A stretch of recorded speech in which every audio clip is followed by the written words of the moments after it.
Good afternoon, America and the rest of the world.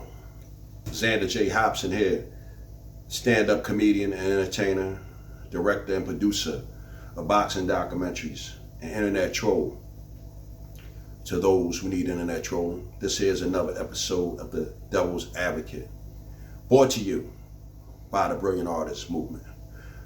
Folks, I'm trying to grow this platform, so please subscribe, like, share. Leave a comment in the comments section because I always enjoy reading your comments and exchanging opinions and points of views with you all. You make my day. Hopefully, if you leave a comment, you say something nice, but you say something nasty. But just know, if you get too cute in my comment section, I'm going to deal sternly with you. I'm the troll's troll, and trolling me, I'm just not going for it. So anyway, right? The African American community is plagued with dysfunction. Sad. I live here in Philadelphia, and we had a bloody weekend. 4 women got killed along with a bunch of other guys. And that's the guys cutting up. The sisters, they're no better. They're going out here buying phony hair, phony eyelashes, phony fingernails. Hell, nowadays, women are getting phony asses and phony titties. They're not happy with themselves, and they don't understand that they are beautiful. And it's sad. Years ago, my uncle said that black people are like a basketball. Everybody gets a shot. Black people are like doorknobs. Everyone gets a turn. Blacks are the prostitutes of North America. And that horrified me to hear my uncle think like that of his own people. But if you live long enough, you'll see some things that make you change your mind. The most recent thing that has come to my attention, I've learned that black men and women were participating in porno movies with white guys.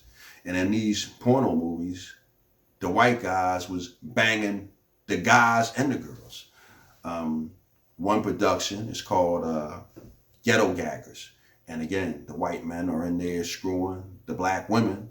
And the other production is called Thug Hunters. And the white men are in there screwing the black guys. And the irony behind both of these pictures is no matter how you look at it, the white guys are on top.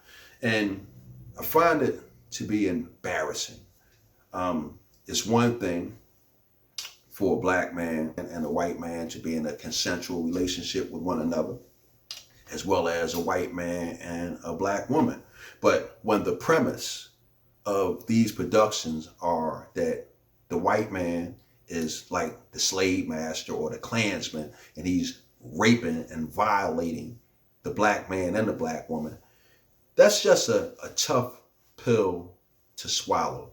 And for a person to be at such a low state financially that they don't have no more respect for themselves or for their own race to participate in such a demeaning and humiliating and bigoted production, it's sad. It's one of those things. I can't even be upset about a young man or a young woman who would stoop so low for money. Again, you hear me get on these airwaves often enough and talk about people who might have sold their soul. And a lot of times it doesn't evolve around something demonic. A lot of times it evolves around the fact that a person is broke. And you have to be a broke motherfucker to stoop so low that you would participate in a production like Ghetto Gaggers or Thug Hunters. Where's your pride? Where's your dignity? But again, we live in a time now where, black men and women don't have a problem prostituting themselves to the power structure that appears to be LGBTQ. But this isn't a a video about the LGBTQ. This is a video about young black men and black women who have stooped so low that they have agreed to participate in porno movies where the premise is you are a lowly black slave or a lowly black thug who has been humiliated and demeaned by a white man sticking dick to you. It's horrible.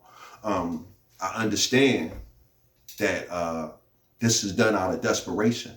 And, you know, for thousands of years, when people become desperate, they either resort to a life of crime or they resort to prostitution. You pick up that gun or that sword or that bow and arrow and you get your ass to work. Or if you're not of a violent nature, you get your ass down on your knees and start sucking some dick, male or female. I had heard about this a while back and I've been meaning to do a video on it. But today I heard my brother Red Supreme on these YouTube airways chiding Cynthia G, Tanya TKO, and all the other black female content creators for not getting after black women or speaking out against ghetto gaggers. And Red Supreme touched on some good points, because I wonder why Tanya TKO and Cynthia G and all the others aren't speaking out against these young women who have subjected themselves to ghetto gaggers. But guess what? I found my brother Red Supreme to be a hypocrite, because while I sat there listening to his broadcast, I was wondering why he didn't speak out against thug hunters. See, it's easy to throw stones at someone else, but if you're going to get on these airwaves and complain about ghetto gaggers, you should have enough integrity, Red Supreme, to get on these YouTube airwaves and raise that same hell about thug hunters. Where's the black male YouTube content creators about thug hunters? But again, this gender war thing that's going on between black men and black women, it's a bunch of bullshit. My good brother and fellow Philadelphian, Sabir Bey, he said, niggas have turned the internet into a battleground. And he's absolutely right. But I don't want to get off topic. The topic here is young men and women who are so desperate that they are participating in pornography productions where they are humiliated by white men. Now, growing up in Philadelphia, I knew guys who prostituted themselves to gay men. And in a lot of cases, they were so desperate, they prostituted themselves for something to eat, for clothing, and in some cases, places to live. Now, I know one guy, he was high end. He was just like an old broad.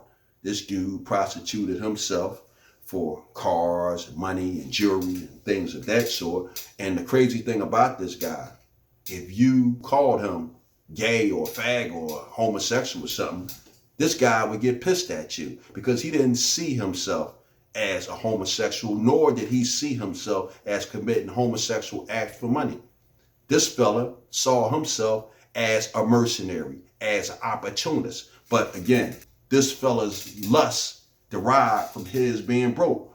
A few years back, a prominent Philadelphia boxer by the name of Yusef Mack found himself in a desperate situation, and he filmed some gay porn.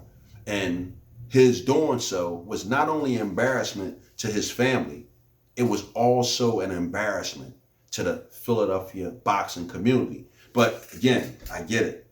When people are desperate, they'll do desperate things. And obviously, these young men and women who are participating in the porn movie or the porn productions of ghetto gaggers are desperate. I get it. A lot of times, these people haven't made an honest buck in a very long time.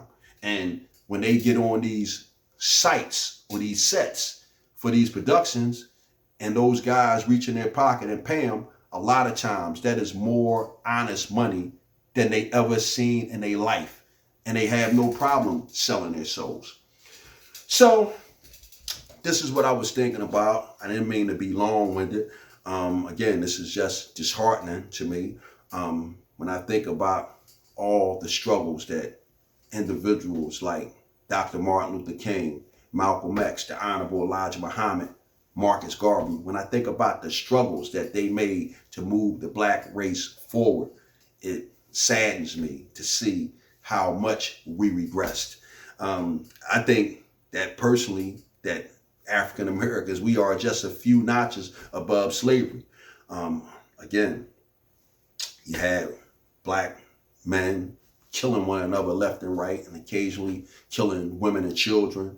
You had black women who don't like themselves, and they go to the store to try to buy beauty, hair, eyelashes, fingernails, boobs, and ass. And now you have African Americans who have stooped so low that they are participating in pornography productions where black men and women are being fucked, literally and figuratively, by white men. I mean, this is an embarrassment. And personally, I think if Martin Luther King, Malcolm X, the Honorable Elijah Muhammad, and Marcus Garvey were alive to see this bullshit, I think they would be embarrassed. And I think personally, owing to the struggle that they put forth for all of us, I think they would cuss you sorry sons of bitches out. I'm done with it. BAM!